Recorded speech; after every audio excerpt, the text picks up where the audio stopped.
ಎಲ್ರಿಗೂ ನಮಸ್ಕಾರ. ನಾನು ಇಂಡಿಯನ್ ಪ್ರಾಥಮಿಕ ಮತ್ತು ಪ್ರೌಢಶಾಲೆಯ ಪ್ರಾಂಶುಪಾಲ ಮಾತಾಡ್ತಾ ಇದ್ದೀನಿ. ಈಗ ನೀವೆಲ್ಲ ನೋಡಿದ ಹಾಗೆ ಭಾರತಾದ್ಯಂತ ಡೆಂಗ್ಯೂ ಜ್ವರದ ಒಂದು ಉಲ್ಬಣ ಹೆಚ್ಚಾಗ್ತಾ ಇದೆ. ಸೊ ಇದಕ್ಕೆ ಆತಂಕ ಪಡದೇನೆ ನಾವು ನಮ್ಮ ಸುತ್ತಮುತ್ತಲಿನ ಪರಿಸರವನ್ನ ಸ್ವಚ್ಛವಾಗಿಟ್ಕೊಂಡು ಒಂದು ಶುಚಿತ್ವವನ್ನ ಮೇಂಟೈನ್ ಮಾಡಿದ್ರೆ, ಸೊಳ್ಳೆಗಳು ಬರ್ದಿರೋ ರೀತಿಯಲ್ಲಿ ನೋಡ್ಕೊಂಡ್ರೆ ನಮ್ಮ ಈ ಒಂದು ಡೆಂಗ್ಯೂ ಜ್ವರದಿಂದ ಪಾರಾಗ್ಬೋದು.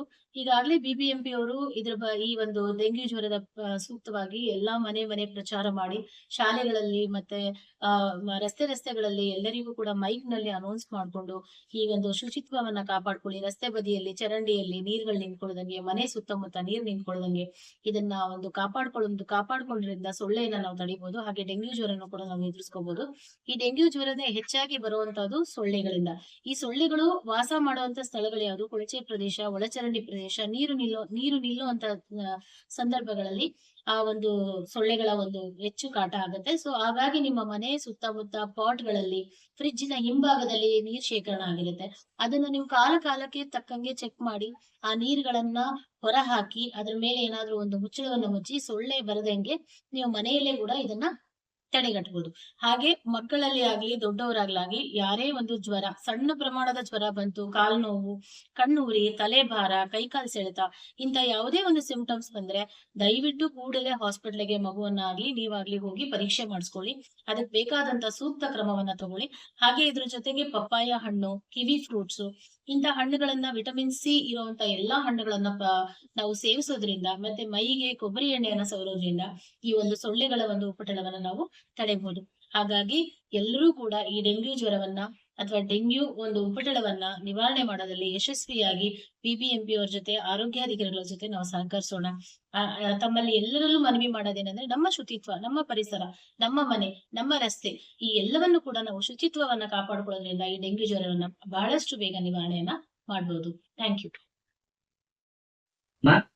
ಚಿನ್ಮಯಿ ಹೇಗಿದೆಮ್ಮ? ಈಗ ಟ್ಯಾಬ್ಲೆಟ್ ಎಲ್ಲ ಹಾಕೊಂಡ್ರ? ಅಮ್ಮ ಮಾತಾಡ್ತಿದ್ರ? ಈಗ ಪರವಾಗಿಲ್ಲ, ಸುಸ್ತಾಗಿ ಇರ್ತದೆ. ಸ್ವಲ್ಪ ಹೊತ್ತು ಮಲ್ಕೋ, ಏನ ಆಮೇಲೆ ಎಲ್ಲ ಸರಿ ಹೋಗ್ತದಮ್ಮ. ಏನ ಮುಚ್ಚ ಮಾಡ್ಕೊ.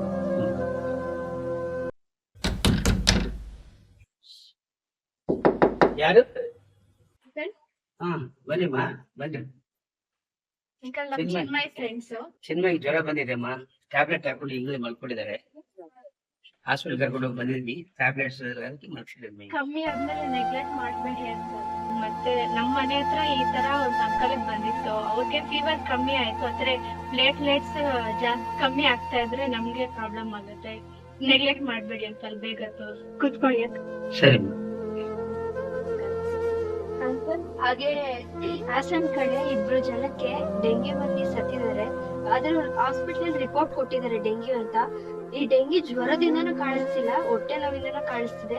ಹಂಗಾಗಿ ಆ ಮಕ್ಕಳು ತೀರ್ಕೊಂಡಿದ್ದಾರೆ. ಸ್ವಲ್ಪ ನೆಗ್ಲೆಕ್ಟ್ ಮಾಡ್ಬೇಕು. ಸರಿಮ್ಮ, ಸರಿಮ್ಮ. ನಿಮ್ ಮನೆ ಮುಂದೆ ಸ್ವಲ್ಪ ಪಾಟ್ಸ್ ಇದಾವಲ್ಲ, ಪಾಟ್ಸ್ ಕೆಳಗಡೆ ಪ್ಲೇಟ್ ಸಿಕ್ಕಿದಾರಲ್ಲ, ಅದ್ರಲ್ಲಿ ನೀರ್ ನಿಂತ್ಕೊಂಡಿವೆ. ಆ ನೀರಲ್ಲಿ ಮಸ್ಕಿಟೋಸ್ ಬಂದ್ಬಿಟ್ಟು ಎಗ್ಲೆ ಮಾಡೋದು. ಎಗ್ಲೆ ಮಾಡೋದ್ರಿಂದ ಲಾರ್ವಾಸ್ ಆಗ್ಬೋದು. ಲಾರ್ವಾಸ್ ಆದ್ರೆ ಕೂಪಲ್ ಕನ್ವರ್ಟ್ ಆಗುತ್ತೆ. ಮತ್ತೆ ಅದು ಮಸ್ಕಿಟೋಸ್ ಆಗ್ಬಿಟ್ಟು ಡೆಂಗ್ಯೂ ಇದಾಗುತ್ತೆ. ಅದರಿಂದ ಆಗಿರ್ಬೋದು ಅಕ್ಕ. ಓಕೆ, ಗೊತ್ತಾಯ್ತು ಈಗ. ಸರಿ ಅಂಕಲ್, ನಾವು ಲಂಚ್ ಟೈಮ್ ಅಲ್ಲಿ ಬಂದಿದ್ವಿ. ಅವಳು ಎದ್ಮೇಲೆ ನೋಟ್ಸ್ ಕೊಟ್ಬಿಡಿ. ಸರಿ ಅಮ್ಮ. ಓಕೆ ಅಮ್ಮ, ಬಂದಿದ್ದೀನಿ. ಥ್ಯಾಂಕ್ಸ್ ಅಮ್ಮ. Thank you.